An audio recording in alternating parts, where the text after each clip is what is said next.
Hey everyone, welcome back to JP's Budget Collecting and our weekly look back at the hot comics from 6 months ago. This week we're looking back at the hot comics from June 9th, 2023, and I'm recording this on Thursday, December 7th, 2023.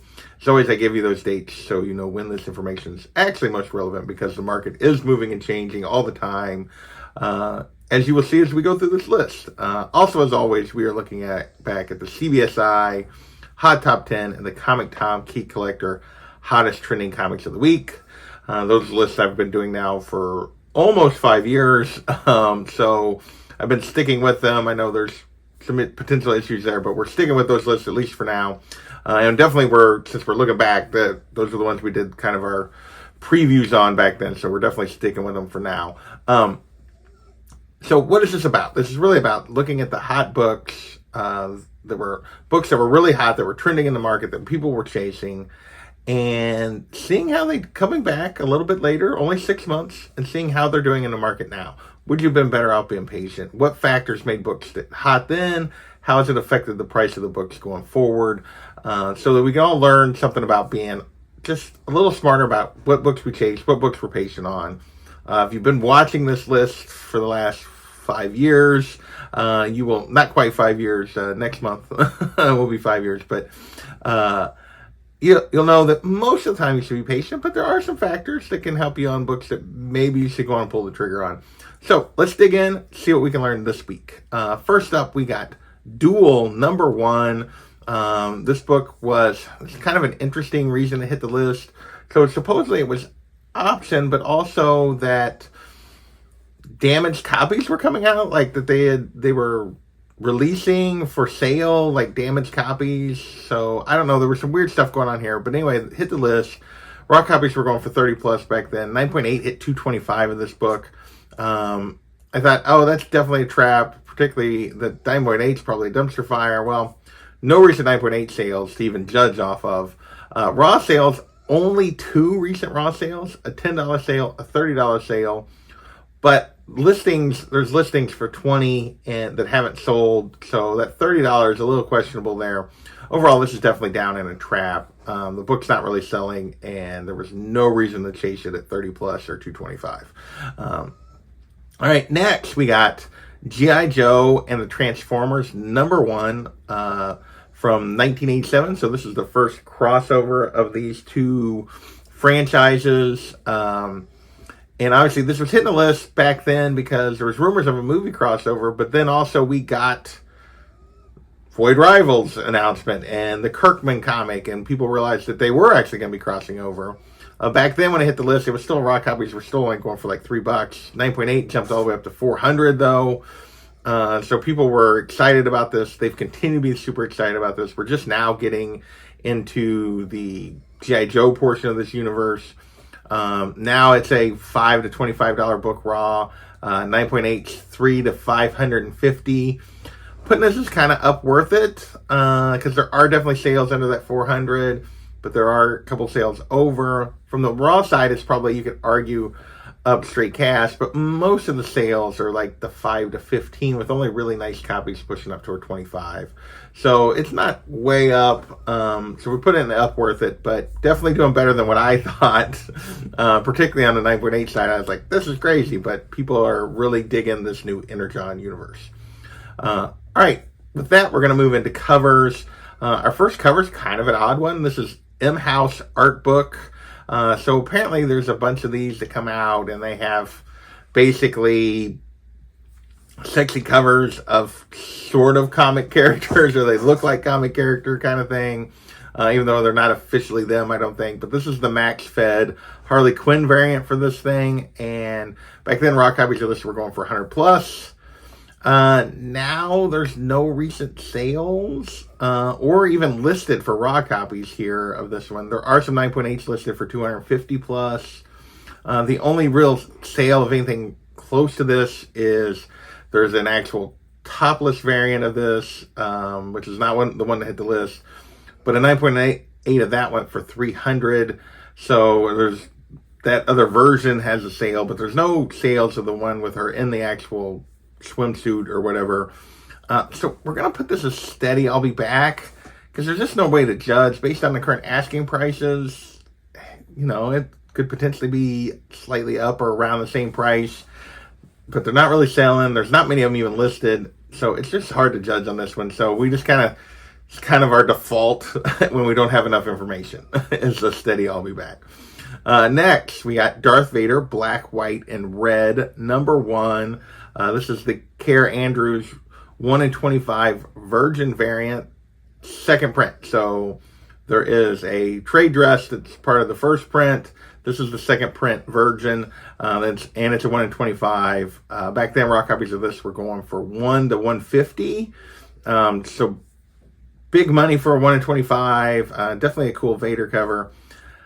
But no recent sales here either. Listings start at 160 plus, so actually would have to be up for any of the current listings to have sold, but they're not selling. But again, we don't really have any information. So again, I'm going to default it into the kind of a steady, I'll be back. But yeah, we just don't. People aren't willing to pay higher than they were back then. The question is, would they pay what they were paying back then at $1 to $150? If you put one on the market for $125, would it sell? Would have a better chance of selling, but I don't know. All right, next we have another Star Wars book. We have Star Wars Empire #1, the Ryan Brown 1 in 100 Virgin.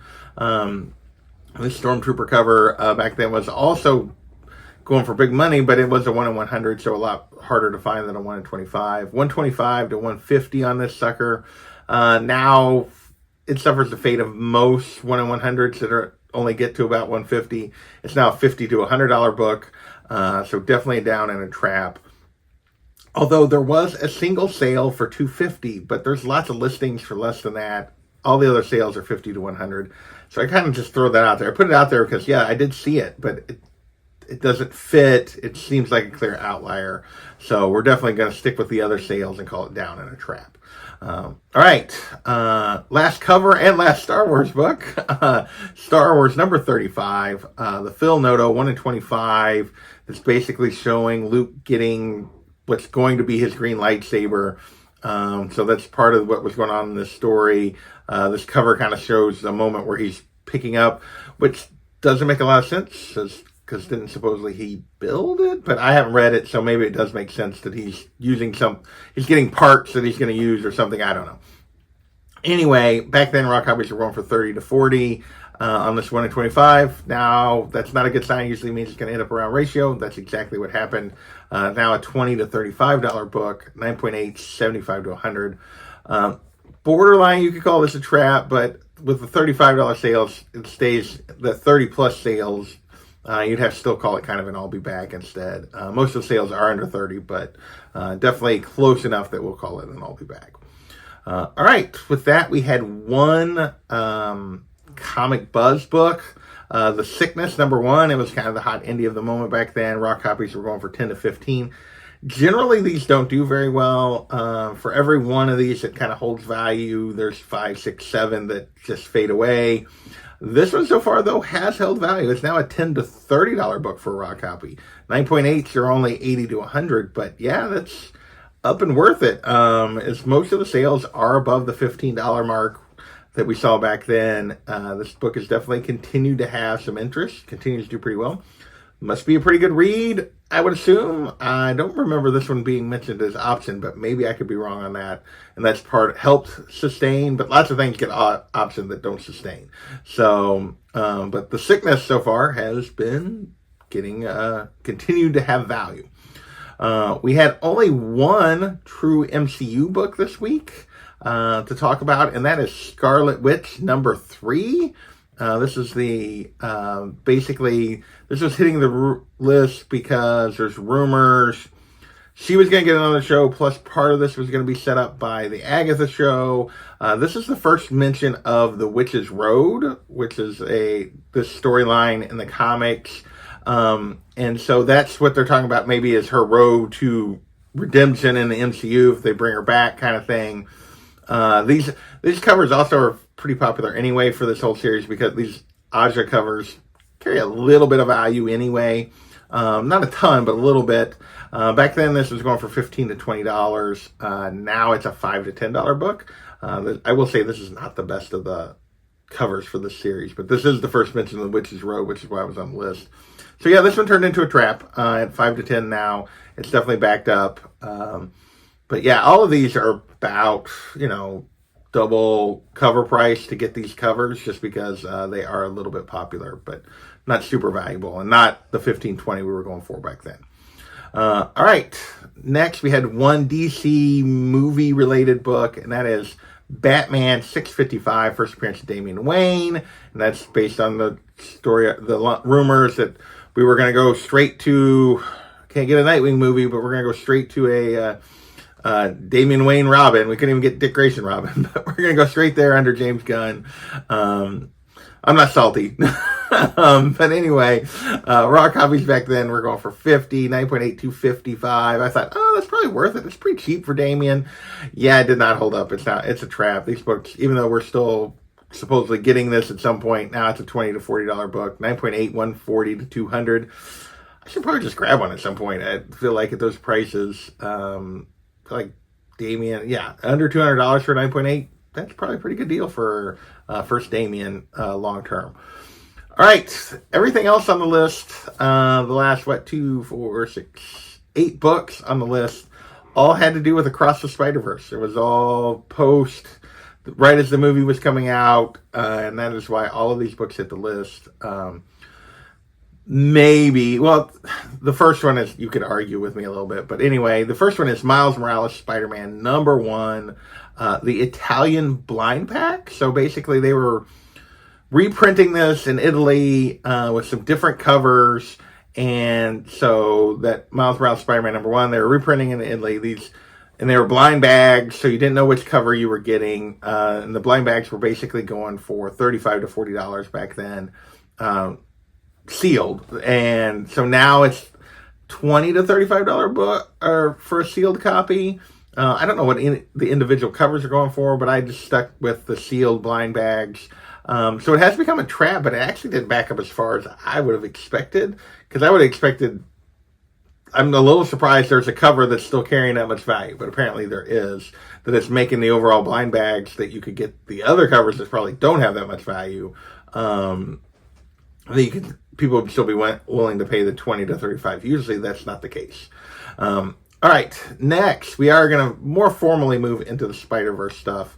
We got Spider-Man India #1, the first appearance of Pavardar Prabhakar. I don't know if I'm probably not pronouncing his name right. I apologize to anyone of Indian descent that watches this, and I just butchered that name.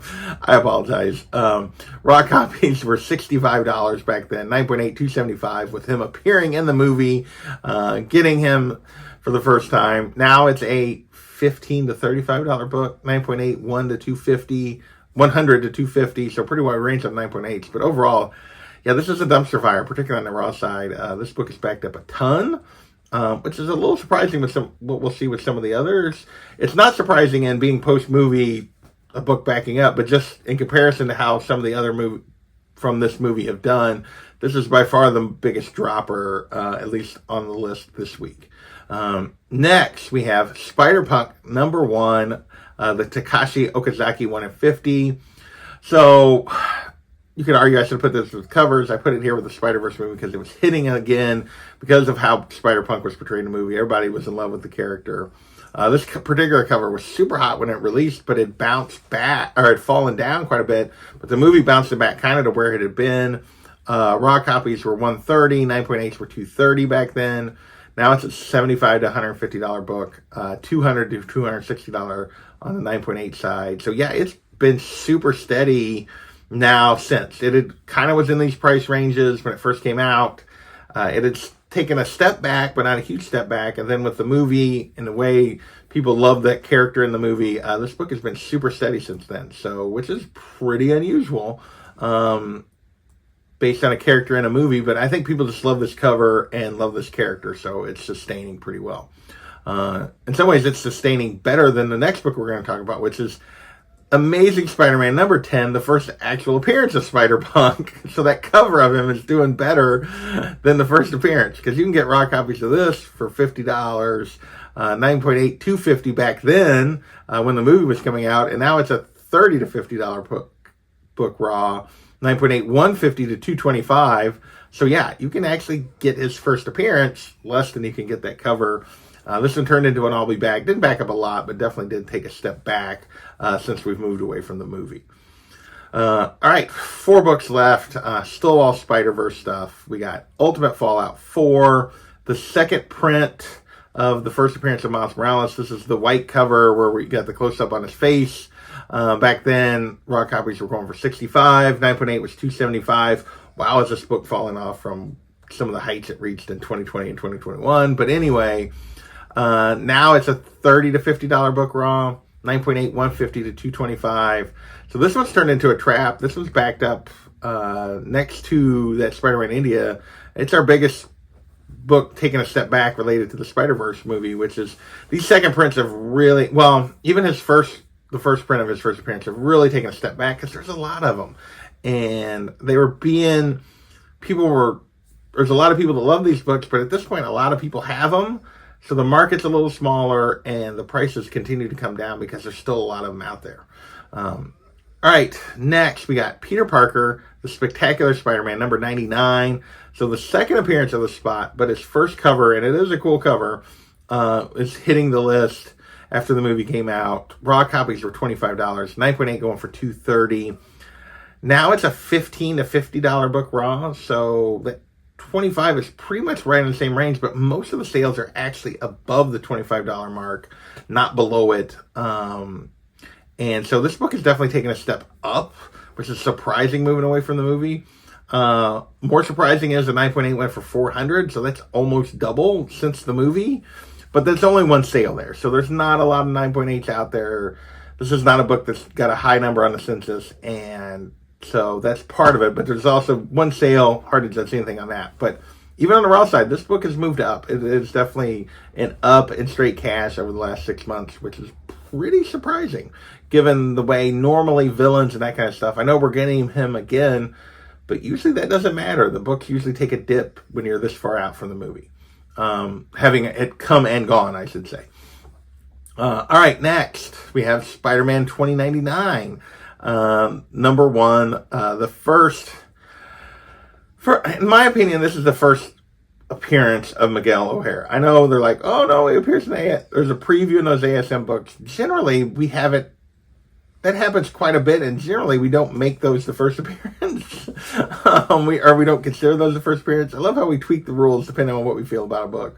But, we'll call it first full, whatever, however you want to call it, because it's not a preview. This is his book. He is appearing in it. Raw copies, $20, 9.8, 165 back then at the movie. And now it's a $10 to $25 book, 9.8, 115 to 150.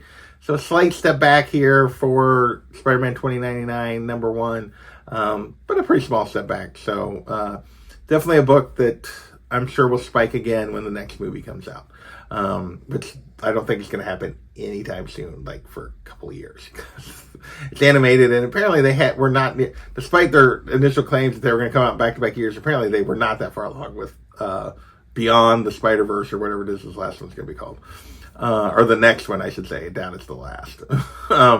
Anyway, next we got Amazing Spider-Man number 78, the first appearance of the Prowler. This is our last book on the list, and obviously, for those that know, there is definitely a connection here with the Spider-Punk side of things, plus another version of this character in the movie, this being portrayed in the movie as well. But the original, Hobie Brown was the Prowler, and obviously he's a version of him as Spider-Punk also. But anyway, 60 to 150 back then for raw copies. 9.0 going for $725. Now it's a $50 to $200 book raw, with several sales kind of up. 9.0s, 800, maybe a little plus there on a couple of 9.0 sales. So we're going to call it up worth it. It's up a little bit, but really in the same range. Like, if you're seeing a 9.0 go for 800, if the next one goes for 725 back down where it's at, you're not surprised. That's not unusual. So, and then the raw copies are pretty much in the same range, but there are a couple sales a little higher. So, that is this week's list. We had 17 books to talk about. Most of them were related to the Spider-Verse movie. I want to thank you guys for watching, and we will catch you next time. Later.